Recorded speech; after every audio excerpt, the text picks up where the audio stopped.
Bonjour et bienvenue dans une nouvelle vidéo. Cette semaine, je vais vous emmener dans mon jardin pour vous montrer l'état de celui-ci après la canicule. Ici, on est donc au niveau du massif que je vous ai déjà beaucoup montré. Là, vous pouvez voir mon hydrangea. J'ai dû l'arroser pour la première fois cette année puisqu'il avait vraiment du mal, alors que d'habitude, c'est un hydrangea que je n'arrose jamais. Donc vous voyez, bien qu'il soit à l'ombre, les feuilles ont pris quand même des coups de soleil. Voilà, les fleurs ont quand même tenu le choc, surtout celles qui sont là-bas sur le fond. Mais voilà, j'ai vraiment dû beaucoup l'arroser.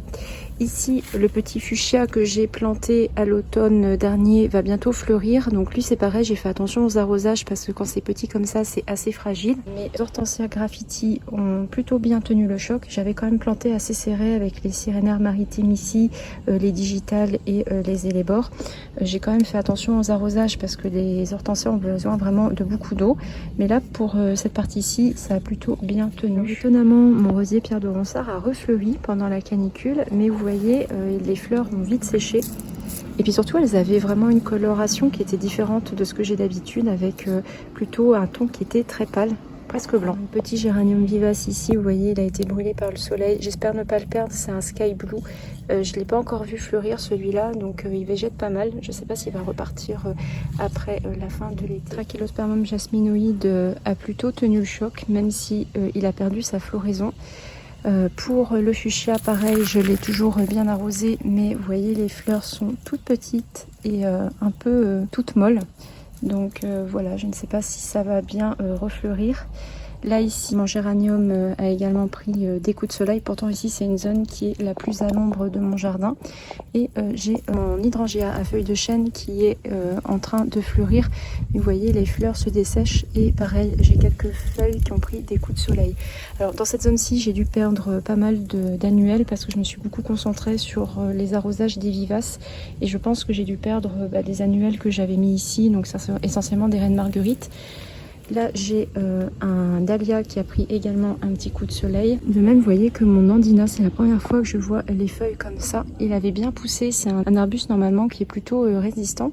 Mais bon, voilà, il y a quand même quelques feuilles qui ont eu du mal. Ici, on est quand même monté à quasiment 40 degrés. Donc c'est vrai que c'est difficile, surtout qu'il ne pleut pas depuis le début du mois de juin. Alors là, mon rosier ici a pris quand même aussi des coups de soleil. Sinon, les autres qui sont un petit peu plus à l'ombre ont même refleuri pendant la canicule. Ici, vous avez le Olivia Rose Austin. Et vous voyez, les fleurs se sont vraiment desséchées.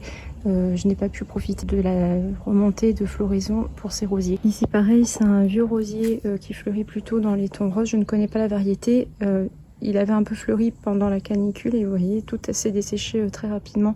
Donc là, c'est ce que je vais faire cet après-midi. Je vais tailler un petit peu tout ça pour retirer les feuilles et les fleurs qui sont... J'ai également perdu des semis pendant la canicule. Donc là, vous voyez, ce sont les semis de zinnia que j'avais relancés. Je les ai plantés là, il y a quelques jours quand les températures sont redescendues. Parce que j'étais en train de les perdre en fait. Ils étaient en train de pas mal s'abîmer. Il y en a certains d'ailleurs que j'ai perdus, de même que pour certains cosmos. Donc là, vous voyez, je les ai pincés. J'ai remis à bouturer la partie que j'ai pincée en eau. En ce qui concerne ce que je vous avais montré dans une précédente vidéo, j'avais eu donc 2 pieds qui avaient pu raciner. Mais c'est pareil, je les ai perdus pendant la période de canicule parce que chez moi, la température est vraiment beaucoup montée.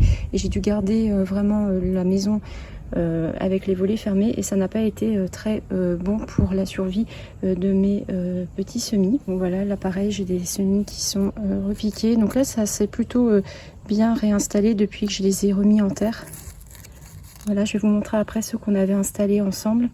Et là, par contre, vous voyez, mon basilic, lui, ça lui a bien profité la période de canicule. Donc vous voyez, ça c'est le basilic dont je vous parlais qui sert en Italie pour faire du pesto. Et donc c'est un basilic qui a des toutes petites feuilles. Cette année, je vais essayer de faire du pesto, j'ai jamais testé. Ce qui a plutôt bien tenu avec la canicule, mais je pense que c'est beaucoup dû aussi au fait que je les ai cultivés en bac et donc j'ai bien pu les arroser. Ce sont mes zinnias. Donc là, ce sont des nouvelles variétés de zinnias. Ici, vous avez une variété qui s'appelle Aurora. Normalement, c'est des zinnias de différentes couleurs. Là, pour l'instant, j'ai qu'un seul pied qui a fleuri, donc il fleurit de cette couleur-ci. Là, vous avez des zinnias pastel que que j'ai acheté à une Suédoise sur internet. Ici vous avez Zinnia qu'on avait hybridé ensemble l'année dernière. Donc si vous n'étiez pas là, je vous invite à vous abonner à ma chaîne puisque je vais vous remontrer comment faire cette année. Donc là j'avais hybridé des Zinnia Envie qui sont des Zinnia verts avec des Zinnia rouge blush.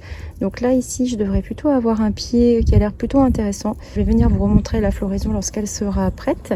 Et là j'en ai un qui a déjà fleuri, donc lui il est plutôt de la couleur des Zinnia Envie. Donc voilà, on verra un petit peu comment tout ça va évoluer.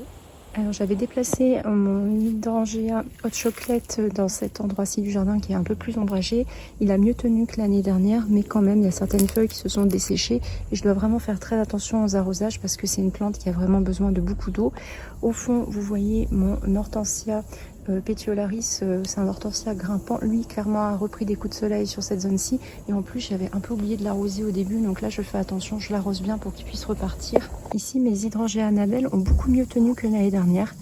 Je vous laisse admirer la tête florale. Vous voyez, ça a bien tenu. L'année dernière les feuilles elles avaient eu beaucoup plus de mal, mais je pense que les équinopses qui sont devant ont fait un peu d'ombre et c'est pareil pour le deuxième que j'avais à côté.